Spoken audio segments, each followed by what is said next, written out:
Magandang oras mga kababayan, mga ka-Golden Boy. Nako, talagang umuusok na ngayon ang mga issue at bilang na ang mga araw ni Bato ngayon, in the neck of time, ika nga, talagang wala nang tulog si Bato. We're talking about Senator Bato de la Rosa dahil sa confirm na ng Senado na meron na palang warrant of arrest sa ICC at nagantay na lamang sila na ihain ito. Well, nako, napakamalas ni Bato. Narito ang video courtesy sa atin ng ating kapatid sa iyong araw. Senator Bato, inaming may warrant na laban sa kanya at nagpapatulong sa Senado. Kaya lang, ito ang bad news. FPRRD, ikinanta na ang kanilang kasalanan at ang tanong, Senator Bato, game over na ba? Nako, Ika pa ni Senator Bato, may warrant na laban sa kanya at nagpapatulong sa Senado. Pero, mas mabilis na bang makukulong dahil kay FPRRD? Hihingi ng proteksyon sa Senado si Senador Bato de la Rosa sakaling pa-aresto ng International Criminal Court. Arestuhin tayo. First, of course, i-avail ko muna yung protection ng Senado because Congress is still in session up to now. So, i-avail ko muna. Then, up to what extent yung may bigay sa akin na liderato ng Senado, then after that, sasama na tayo doon sa ICC. Hindi niya muna ko i-surrender hanggat kaya niya. Habang hindi pa kami adjourn, hindi naman yung gawin yan. Kahit na may warrant. Hanggat kaya na niya, hanggat kaya ng Senate President na kukumin niya muna ko, hindi niya muna ko i-surrender kung may warrant of arrest na. Pero session kami. Kasi, I hope din Teka mga kababayan, bakit paiba-iba ang pahayag ni Bato? Kanina sabi niya sa isang video natin na handa siyang susuko at hindi niya idadamay ang pamilya niya. Baka daw pati pamilya niya, heartbeat daw. Yun ang sabi niya kanina eh. Ngayon ay nagpaano na siya eh. Nagpakup-kup kay Chis Escudero. Akala ba niya na si Chis? Akala niya na pabor sa kanya, hindi naman. Si Chis ay sikretong PBBM yan. Kaya nga, majority floor leader yan President ng Senate. Itatalaga ba yan dyan ng majority kung yan ay Duterte? Siyempre, si Chis Escudero ay magsasabi na okay brother, tutulungan kita hanggang sa makaya ko lang ha. Pero kung hindi na kaya, bigay na kita doon. Katulad kay Digong, binigay din nila, di ba? Kaya dapat kay Bato, hindi ko maano si Bato kung talagang intelihente ba ito. Kasi kanina sabi niya sa isang video natin na tinatraidor daw siya ni PBBM dahil pinayagan niya ang ICC na papasok. Hindi naman pumasok ang ICC, Interpol ang pumasok. Kasi matalino si PBBM. Diba? At hindi nga nagpamiyembro tayo sa ICC para malaman nila Bato na sa usapang lalaki ay lalaki si PBBM. At nang mag-usap sila noon na hindi sila ipagkanulo sa ICC ni Digong, hindi pa nila inaway noon si PBBM, kakaupo lang. Pero after 1 year ay binanatan kaagad nila para ma-impeach, para makaupo si BP Sara dahil yun talaga ang kanilang game plan. Na Vice President si Sara, hindi nila i-ousted nila si PBBM at kapag na-impeach, sure po si BP Sara pero hindi natuloy ang plano Nandyan kasi ang Diyos nakatingin kung sino ang talagang mabuting tao. Kaya magtataka ako kay De La Rosa, bakit umaasa siya kay Escudero, umaasa kay PBBM, na alam naman niya na nandoon na yung kanyang amo. Ibig sabihin, kung nahuli yung kanyang amo, mauhuli din siya. Kasi mas powerful yung amo niya bakit sumurrender? Ibig sabihin, weak, mahina na. Diba? At sabi nga, game over. Wala nang baraha, sabi ni Trump. You have no cards. Yun ang sabi kay Zelensky ni Trump. Ganon din ang sasabihin ko dito. Wala ka ng alas, Bato. Ubus na ang mga alas nyo. Kaya, game over. Balik tayo sa video. Hindi siya ng executive branch of government, Kasi meron naman yung mga gano'n na mga protocol, di ba? Hindi na makapagsalita ng maayos, isang senador na dating matapang, ngayon tila naghahanap ng kanlungan. Sa gitna ng lumalakas na bulong-bulungan, kinumpirma na mismo ni Senator Ronald Bato de la Rosa na may warrant of arrest na siya mula sa International Criminal Court. Sa isang panayam, inamin ni Bato, Friday, madaling araw, yung flight ko dapat hindi ko na itinuloy dahil nakatanggap ako ng info na yun nga, may warrant na kami. Ang info ko nga is dalawa na kami ni President Duterte, may warrant. Kung noon ay puro haka-haka lang ang usapin, ngayon ay malinaw na, tinutugis na sila ng batas. Pero bakit hindi siya sumama kay Duterte? Sa parehong panayam, ipinaliwanag ng Bato na hindi niya itinuloy ang kanyang biyahe dahil kailangan niyang harapin ang sitwasyon mula rito mismo sa Pilipinas. Sabi pa niya, sabi ko, hindi na ako tutuloy para asikasuhin ko yung, diba, sabi ko sa inyo na pag may warrant kami, I will seek judicial relief from the Supreme Court. So doon ako nag-concentrate. Ngayon, kinoordinet ko lahat ng lawyers namin. Gagawa kami ng petisyon.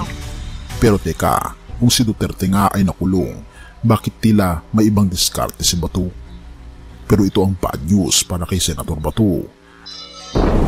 FPRRD, inako na ang pagkakamali. Okay, bago tayo magpatuloy diyan sa pag-amin ni Digong sa kanilang kasalanan ni Bato at ng iba pang mga sangkot diyan, ay itong si Bato ay nagsabi na mayroon nga silang intelligence at nalaman niya na kasama siya sa warrant of arrest.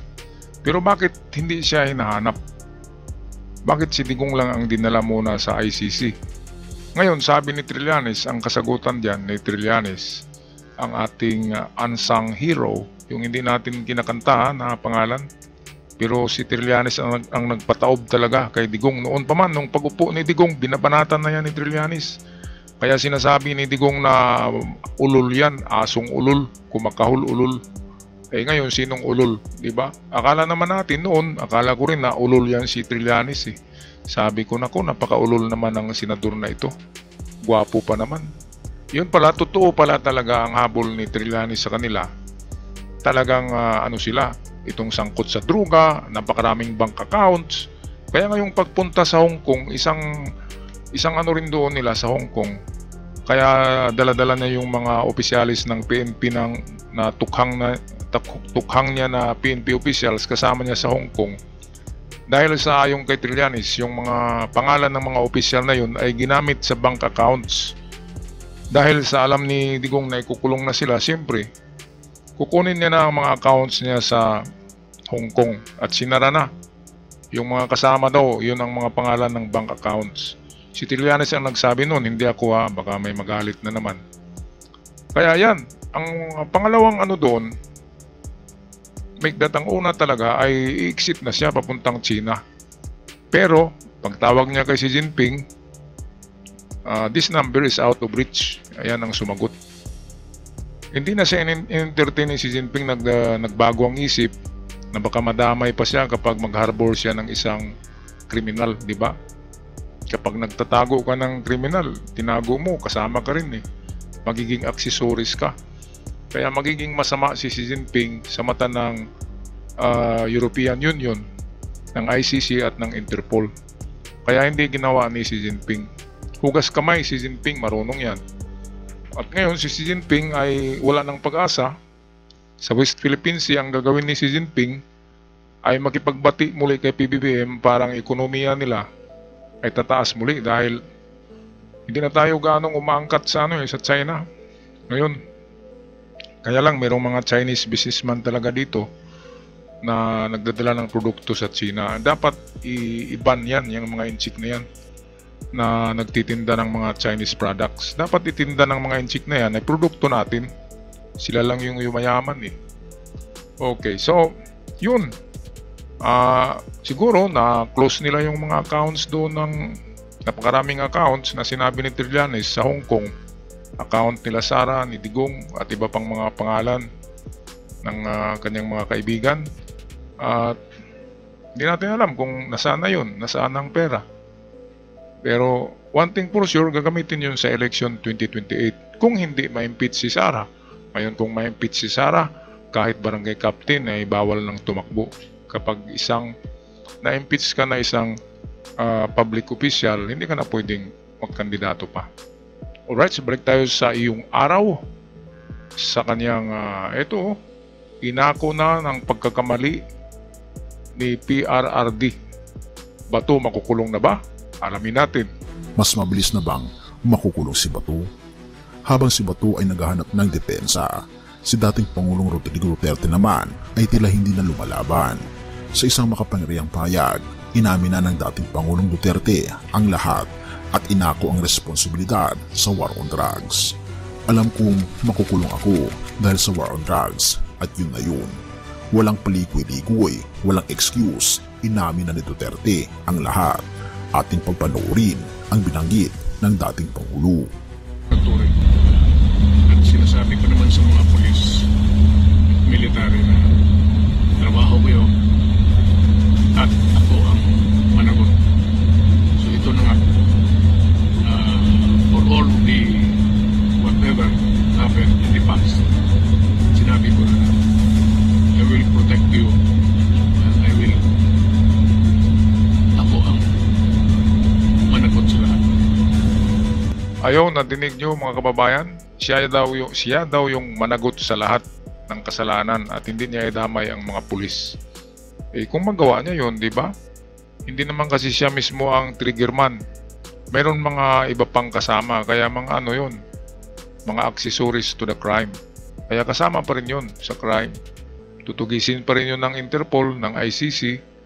Kaya si Albayalde ngayon, General Albayalde ay mag-state witness na eh. Mag-state witness na siya against Bato and PRRD. Kasi dadamay siya eh. Kasi kasama din siya sa tukhang. Nang maging senador na si Bato ay siya yung pumalit. Andin patuloy pa rin ang tukhang. Kaya siyempre kasama siya. Pero number 2 talaga itong si Bato de la Rosa ay talagang meron ng warrant. Si Albayalde ay babalikan pa yan. Matagal-tagal pa yan, sabi ni Trillanes. At kasama na rin doon yung talagang mga triggerman. At dito lilitisin sa Pilipinas itong mga accessories to the crime. Pero itong mga principals, kagaya ni Albayalde, Bato at Digong, silang tatlo lang yung pinaka-principal, ay doon talaga dadalhin sa ICC. At sa malamig na prisuhan, doon daw, malamig doon na lugar Sweden yata. Ano ba yung isa na binanggit? Dalawa ang pagpipilian pero nasa snow pala yun Malamig. Kaya palaging White Christmas doon. White Christmas si Digong saka si Bato. Congratulations sa inyong dalawa. I'm dreaming of a white Christmas. Yan. Doon kayo magpapasko, White Christmas Okay, tapusin na natin ng video courtesy sa atin ng ating ka-vlogger sa iyong araw. At dito nagiging mas delikado ang sitwasyon ni Senator Bato. Ano ang ibig sabihin nito para kay Senator Bato? Kung ang dating Pangulong Duterte mismo ay hindi na lumaban at tinanggap na ang kanyang kapalaran, posible bang mapabilis ang pagdakip kay Senator Bato kung ang mismong leader ng kampanya ay umamin na ano pa ba ang laban ng kanyang tauhan? Pero may isang twist na hindi mo inaasahan. Bagamat nagpapatulong na si Senator Bato sa Senado para sa proteksyon, hanggang kailan siya ipagtatanggol ito? Ayon kay Senate President Francis Escudero, hanggat kaya, poprotektahan kita. Pero hanggat kaya, ay may hangganan. At kung nangyari kay dating Pangulong Duterte at hindi inaasahan, Tama. sino ang makapagsasabi na hindi ito mangyayari rin kay Senator Bato? Ayan, so dito na tayo magtapos sa pagsabi ni Chis Escudero na protektahan kita hanggang kaya lang. Pero kung hindi kaya ay wala akong magawa. So sa ganyang pananalita ni Chis Escudero, walang tiyak. Kaya para sa akin, kung ako si Bato, ay maghanda-handa na ako, magbalot-balot na, di ba? Pero sa kanina, sabi ni Bato sa isang video na malaki daw ang Pilipinas at marami siyang mapagtaguan. Kaya ito na yung magiging baruk na siya ang taong Bato. Nagtatago sa bato na kuweba. Nagtatago sa likod ng bato. Ang daming nagko-comment ang bato daw naging buhangin na pulbos. Pwede namang magtago, katulad kay, sino ba yung taga-Ipugaw na general? Pwedeng magtatago pero nasa bundok ka. Nasa bundok, hindi ka palaging makababa kasi wanted ka Meron kang reward, bounty. Mahirap ang buhay ng magtatago. Bantag pala yung si Bantag, nagtatago ngayon Hindi talaga mahuhuli kasi nasa Ipugaw. Ang daming kuweba sa Ipugaw paano mo yun hanapin? Diba? Kaya, kay Bato, pwede siyang magtago. Sabi niya, nagsurvey niya sa Agusan kung saan siya magtago. Umabot daw siya dito sa Surigao del Sur. Naghanap ng, nagkampanya daw pero naghanap yun ng matataguan. Kasi marami siyang mga doon, mga kakilala, di ba? Mga subordinates sa PNP. Ngayon, okay ang magtago. Kaya, pagandaan mo na yan, Bato. Magdala ka na ng mga baon mo, mga preserved canned goods at ibang pagkain. Damihan mo para hindi ka magutom doon, baka papayat ka. Ay nako. Ito talaga ang kapag may utang ka, bayaran. Yan ang kasabihan ng matanda Kapag may utang, bayaran. Bayaran talaga ang utang. Kasi kung matagal mong bayaran yan, may tubo na yan, interest. At baka lalaki pa, di ba? Mga kababayan, pag-i-comment sa inyong mga salubin sa ating comment section. At huwag kalimutan sa mga bago pa lamang mag-subscribe sa ating channel para sa mga bagong uploads. Hanggang sa muli, God bless us all and God bless our motherland.